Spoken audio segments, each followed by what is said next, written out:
मैं California USA में school में पढ़ता था। हमारे स्कूल में महीने में एक बार लॉकडाउन ड्रिल जरूर होती थी, लेकिन एक दिन वो ड्रिल नहीं थी। मुझे याद है मैं अपने ब्रेक पीरियड में कैंटीन में बैठकर कुछ खा रहा था।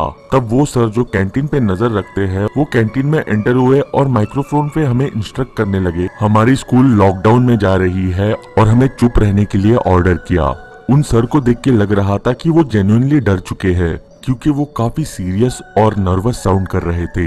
हम सभी बच्चों के चेहरे उतर चुके थे। मैंने अपने इर्द गिर्द बाकी के कैंटीन में बैठे हुए बच्चों पे नजर घुमाई। वो सभी वही कर रहे थे जो मैं कर रहा था। हम सब एक दूसरे को ब्लैंक एक्सप्रेशंस के साथ देख रहे थे। फिर कुछ ऐसा हुआ जो किसी ने एक्सपेक्ट नहीं किया था। स्कूल के अंदर एक गन शॉट का एको आया और तभी सभी बच्चों में पैनिक सेट इन हुआ।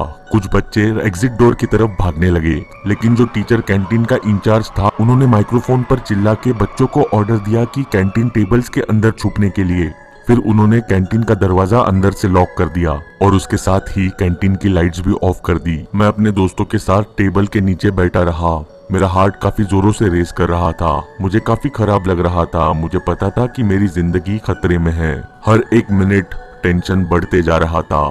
हम वहाँ पे बैठकर यही होप कर रहे थे कि कोई इंटरकॉम पे कहे खतरा टल चुका है, अब लॉकडाउन खत्म होता है। फिर कैंटीन रूम के दरवाजे के अक्रॉस बच्चों की चिल्लाने की आवाजें आती है, मोस्टली गर्ल्स। फिर उसके साथ फर्नीचर और चेयर्स को गिराने या फिर मूव करने की आवाजें। मैंने और मेरे दोस्त ने टेबल के अंदर से कैंटीन रूम के दरवाजे की तरफ देखा। वहाँ पे एक लड़का खड़ा था, उसके हाथ में गन थी।